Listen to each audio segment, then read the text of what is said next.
أعوذ بالله من الشيطان الرجيم. بسم الله الرحمن الرحيم.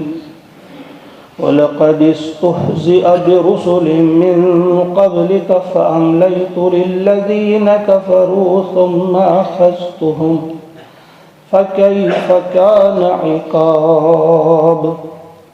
صدق اللہ العظیم. سورۃ الرعد آیت نمبر 32.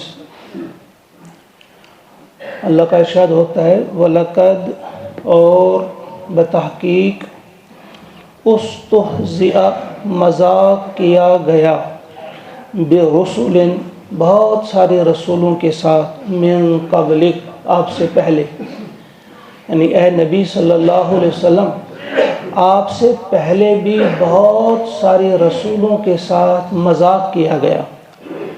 فَأَمْلَيْتُ تو میں نے ڈھیل دی لِلَّذِينَ كَفَرُوا ان منکروں کو، ان منکرین حق کو، ان اہل کفار کو میں نے ڈھیل دی، میں ان کو ڈھیل دیتا رہا.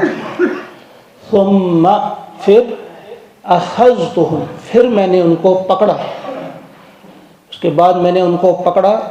فکیف کان عقاب تو دیکھو ذرا پھر وہ میری پکڑ کیسی تھی، کیسی سخت تھی پھر وہ میری پکڑ. اس آیت کریمہ میں یعنی انسانوں کے آنکھوں کو کھول دینے والی بات بتا دی گئی ہے. یہ صرف انہی کی بات نہیں کہ جو رسولوں کے ساتھ مذاق کر رہے تھے اور ان پر کوئی عذاب نہیں آ رہا تھا تو وہ یہ سمجھ رہے تھے کہ ہماری یہ باتیں، ہمارا یہ رویہ درست ہے کیونکہ ہم پر کوئی عذاب نہیں آ رہا ہے.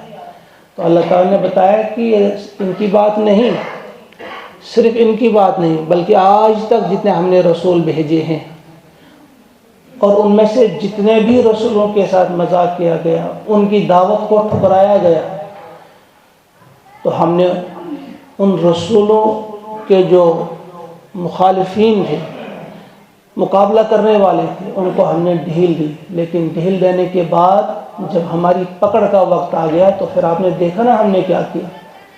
وہ لوگوں کو بتا جا رہا کہ دیکھو ان کے ساتھ کیا گیا ہے. قریب میں تم دیکھتے ہو قوم عاد کے ساتھ کیا کیا گیا. حضرت نوح علیہ السلام کے ان معاندین، ان کے دشمنوں کے ساتھ ہم نے کیا کیا. اور ڈھیل کتنی دی، 950 سال نوح علیہ السلام ان کو پکارتے رہے اللہ کی طرف اور وہ آگے سے مذاق کرتے رہے لیکن ڈھیل دی گئی. لیکن پھر جب پکڑا تو آپ نے دیکھا اس قوم کے ساتھ کیا کیا، قوم سمود کے ساتھ پھر کیا کیا گیا. یعنی ساری قومیں جن پر عذاب آیا ہے ان کو دیکھ کر آپ اندازہ کریں گے پھر ہماری جب پکڑ آتی ہے تو کیسی ہوتی ہے. فَكَيْفَ كَانَ عِقَابِ تو پھر کیسی ہوتی ہے ہماری پکڑ. ہم کو بھی ہمیشہ یاد رکھنا چاہیے، ہمیں سے ہر فرد کو، کہ اگر ہم کوئی اللہ کی نافرمانی کرتے ہیں اپنی زبان کے ذریعے، ہاتھ کے ذریعے، کسی بھی طور سے اگر ہم غلط کر رہے ہیں، اللہ کو ناراض کرنے والی کوئی حرکت کر رہے ہیں، ہم پر اگر کوئی پکڑ نہیں آ رہی ہے تو یہ مت سمجھو کہ اللہ کو ہمارا یہ کرنا پسند ہے، بلکہ سمجھو کہ یہ ڈھیل ہے.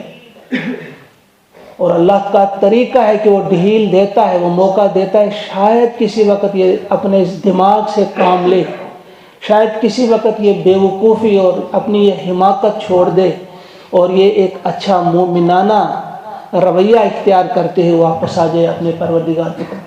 انہیں ڈھیل دی جاتی ہے، لہذا ڈھیل کو کبھی یہ مت سمجھو کہ اللہ تم سے خوش ہو رہا ہے. تمہاری یہ خرمستیاں دیکھ کر، تمہاری یہ بدتمیزیاں دیکھ کر، تمہاری یہ چالاکیاں دیکھ کر، تمہارا یہ مکر دیکھ کر یہ مت سمجھو کہ اللہ خوش ہو رہا ہے، بلکہ یہ سمجھو کہ یہ ڈھیل ہے اور جھکے ہوئے رہو اور اللہ کی طرف واپس آ جاؤ. تو دیکھا پھر ہم نے ان کے ساتھ کیا کیا، ہماری پکڑ کیسی تھی. افمن هو قائم علی کل نفس تو کیا پھر وہ جو دیکھتا ہے، جو قائم ہے، جو نگہبان ہے، نگران ہے، علی کل نفس ہر انسان پر، بما کسبت اس کی جو کمائی ہے.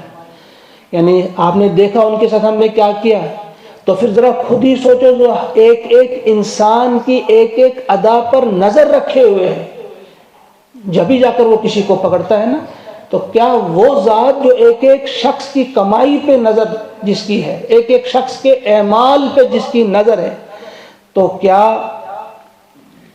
وہ ذات اس کے ساتھ اس قسم کی چیزیں کی جا رہی ہیں، اس کے ساتھ اس قسم کا وہ برتاؤ کیا جا رہا ہے، یہ چالیں چلی جا رہی ہیں؟ کیا وَجَعَلُوا لِلَّهِ شُرَكَاءَ کہ اس ذات کے ساتھ تم شریک ٹھہراتے ہو؟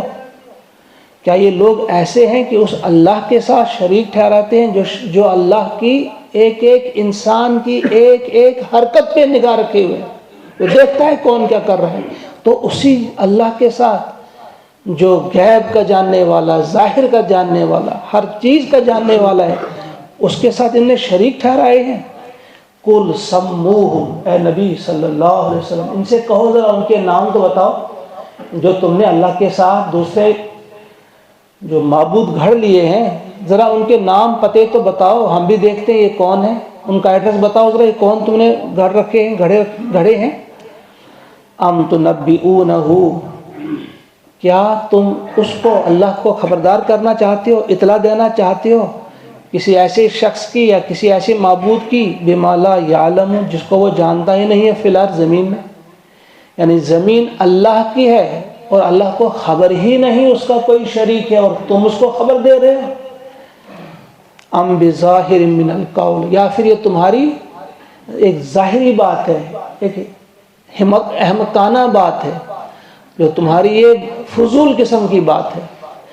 تین ہی چیزیں ہو سکتی ہیں یہ جو اللہ کے ساتھ ہمسر، اللہ کے ساتھ شریک ٹھہرے جاتے ہیں، اس کی تین ہی وجہ ہو سکتی ہیں. یا تو اللہ تعالیٰ فرماتے ہیں یا تو ان سے بتاؤ کہ میں نے کسی کو بھیجا ہے، تو بتاؤ کون ہے، اس کا کوئی ثبوت بھی ساتھ لاؤ کہ میں نے کسی کو اپنے ساتھ شریک ٹھہرایا ہے.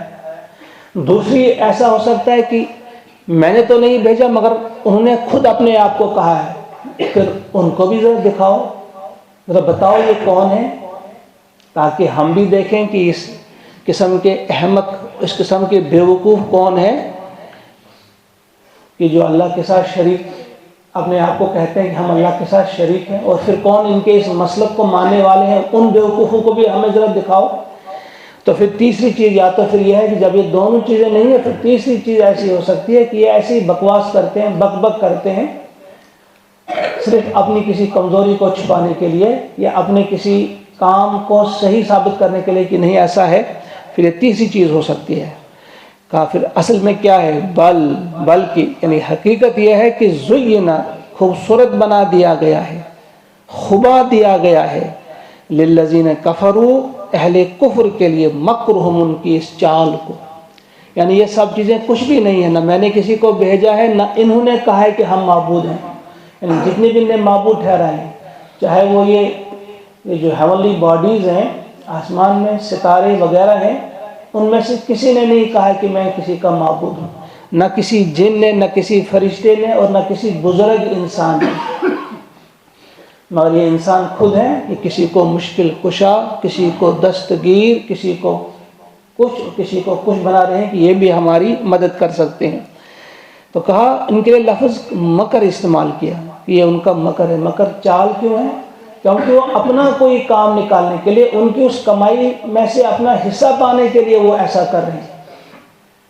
ان کو ثابت کر رہے ہیں کہ نہیں یہاں آپ کی مراد، یہاں فلاں کی مراد پوری ہوئی، فلاں کی مراد. وہ ان سے اپنے اقتدار کو باہر رکھنے کے لیے، اپنی اس کمائی کو جاری رکھنے کے لیے اس قسم کی باتیں وہ پھیلاتے ہیں کہ یہاں یہ ہوتا ہے، وہ ہوتا ہے. یہ ان کا مکر ہے. وَصُدُّوا عَنِ السَّبِيلِ اور وہ روک دیے گئے ہیں السبیل سے، جو راستہ ہے، سچا راستہ ہے، سیدھا راستہ ہے، اس سے روک دیے گئے ہیں. کس نے روکا ہے؟ یہ روکنے والا کون ہے؟ یہ ابلیس ہے، شیطان ہے. اس شیطان نے ان کو روک دیا ہے. ان کی سمجھ میں یہ بات نہیں آتی کہ ہمیں شیطان نے کیسے لگام کسی ہے، ہمیں سیدھی راہ کی طرف جانے نہیں دیتا. جب بھی کبھی کبھی انسان سوچتا ہے کہ میں اس راہ پہ آؤں گا، کوئی نہ کوئی بہانہ خود تلاش کر کے کہتا ہے کہ نہیں یہاں جانا ٹھیک نہیں ہے. تو یہ بہانہ جو تراشتا ہے، کیسے تراشتا ہے؟ یہ ابلیس پٹی پڑھاتا ہے کہ ان کو روک دیا گیا ہے. وَصُدُّوا عَنِ السَّبِيلِ وَمَن يُضْلِلِ اللَّهُ اور جس کو وہ شخص جس کو اللہ ہی نے گمراہ کر دیا ہو، گمراہی کے اس گھڑے میں پھینک دیا ہو، فما لہ من ہاد، اسے پھر کوئی ہدایت نہیں دے سکتا۔ وہ یہ اللہ کا قانون فطرت ہے، جو خود اللہ کے راستے کی طرف آنا نہ چاہے تو اللہ تعالیٰ زبردستی اسے نہیں لاتا۔ اسی کے لیے کہتا ہے کہ اللہ اسے پھر اس ضلالت کے، گمراہی کے، اس پستی میں اسے پھینک دیتا ہے، اس گڑھے میں اس کو پھینک دیتا ہے، پھر کوئی اس کو ہدایت دینے والا نہیں ہوتا۔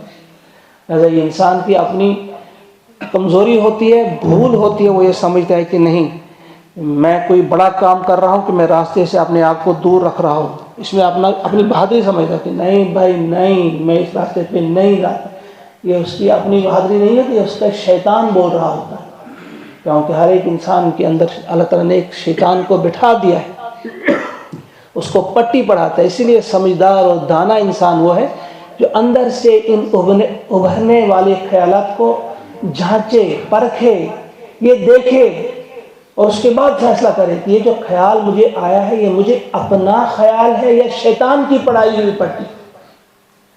وہ باہر سے نہیں آتا ہے شیطان صاحب کہتا ہے میں شیطان صاحب ہوں میری اس بات کو مانو، وہ نہیں ایسے کہتا ہے، اندر سے وہ وسوسے ڈالتا ہے اور انسان سمجھتا ہے کہ یہ میرا خیال ہے، اس میں میرا فائدہ ہے۔ نہیں، اور جس کو یہ چیز عطا کی گئی اس کے لیے قرآن پاک میں فرقان لفظ ہے۔ فرقان کہتے ہیں کسوٹی، فرقان، یہ اللہ تعالیٰ کسوٹی عطا کرتا ہے، یہ فرقان عطا کرتا ہے، جس کو عطا کرتا ہے وہ انتہائی خوش نصیب ہوتا ہے۔ یہ مانگنا چاہیے اللہ کو کہ مجھے وہ کسوٹی عطا فرما کہ کوئی بھی خیال میرے اندر سے جب ابھرتا ہے میں اس کو پہچاننے میں کامیاب ہو جاؤں کہ یہ میرا اپنا خیال ہے یا شیطان کی، ابلیس کی پڑھائی ہوئی پٹی ہے۔